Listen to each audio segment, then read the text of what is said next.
بسم اللہ الرحمن الرحیم۔ لاکھوں کروڑوں درود و سلام حضرت محمد صلی اللہ علیہ وآلہ وسلم اور آپ صلی اللہ علیہ وآلہ وسلم کی آل پر۔ السلام علیکم ورحمۃ اللہ وبرکاتہ۔ میں ہوں حکیم شعیب نصرت اور آپ کو اپنے چینل ہیلتھ سیکرٹس ود حکیم شعیب پر خوش آمدید کرتا ہوں اور امید کرتا ہوں کہ آپ سب خیریت سے ہوں گے۔ آج ایک نئی ویڈیو کے ساتھ حاضر خدمت ہوں۔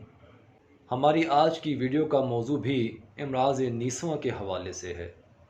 ہم نے اپنی پچھلی ویڈیو میں بندش حیض کے حوالے سے گفتگو کی اور اس کا علاج بتایا، اور آج کی اس ویڈیو میں ہم کثرت حیض کے حوالے سے گفتگو کریں گے کہ یہ کیوں ہوتا ہے اور اس کی کیا کیا صورتیں ہیں۔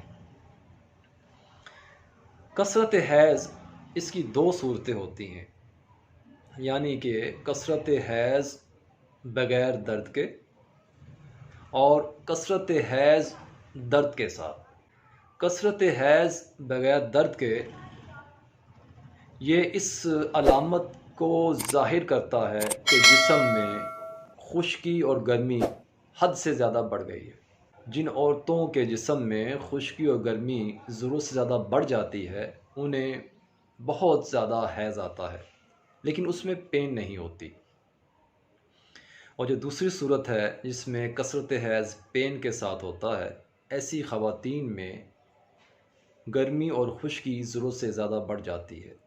اسی لیے ایسی خواتین عموماً ہم نے دیکھا ہے کہ ہاتھ پاؤں یا ٹانگ بازو وغیرہ کے سن ہو جانے کی شکایت کرتی ہے۔ ایسی خواتین کا جسم ہر وقت گرم رہتا ہے، ایسے لگتا ہے جیسے بخار چڑھا ہوا ہے۔ نیند بہت کم آتی ہے لیکن غصہ بہت زیادہ ہوتا ہے، مزاج میں چڑچڑاپن ہوتا ہے۔ اکثر بچیاں اس دوران جو پین ہوتی ہے اس کی شدت کی وجہ سے بے ہوش ہو جاتی ہیں۔ تو ناظرین، ان دونوں صورتوں میں آپ کے لیے ایک ہی نسخہ لایا ہوں، یعنی ایک ہی نسخے سے ہم ان دونوں صورتوں کا علاج کریں گے۔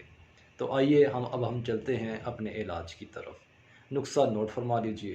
ہمارا نسخہ صرف 3 اجزاء پر مشتمل ہے، بہت ہی مجرب نسخہ ہے، آپ اس کو استعمال کریں اور فائدہ اٹھائیں۔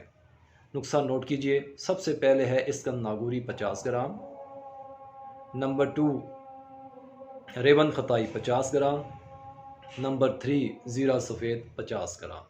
ناظرین، تینوں چیزوں کو اکٹھا باریک کوٹ کر پاؤڈر بنا لیجئے اور کسی شیشے کے جار میں محفوظ کر لیجئے۔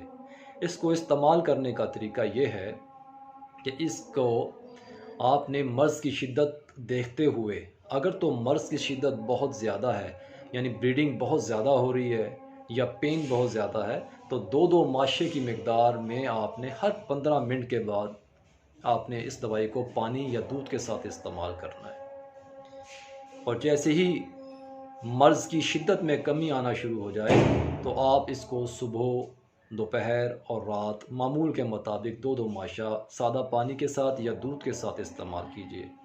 بہتر تو یہی ہے کہ اس کو خالی پیٹ استعمال کیا جائے، لیکن اگر کھانے کے بعد استعمال کرنا چاہیں تو اس کو آپ 1 گھنٹے کے بعد استعمال کر سکتے ہیں۔ ناظرین، اگر آپ کو ہماری یہ ویڈیو پسند آئے تو میرے چینل کو ضرور سبسکرائب کیجیے گا، ساتھ ہی بیل آئیکن کا بٹن دبا دیجیے تاکہ میری ہر آنے والی ویڈیو آپ تک پہنچ سکے، اور ساتھ ہی ساتھ لائک اور شیئر بھی کر دیجیے تاکہ زیادہ سے زیادہ لوگ اسے دیکھ سکیں اور اس سے فائدہ اٹھا سکیں۔ مجھے اجازت دیجیے۔ اللہ تعالیٰ آپ کو میرا حامی و ناصر ہو۔ السلام علیکم ورحمۃ اللہ وبرکاتہ۔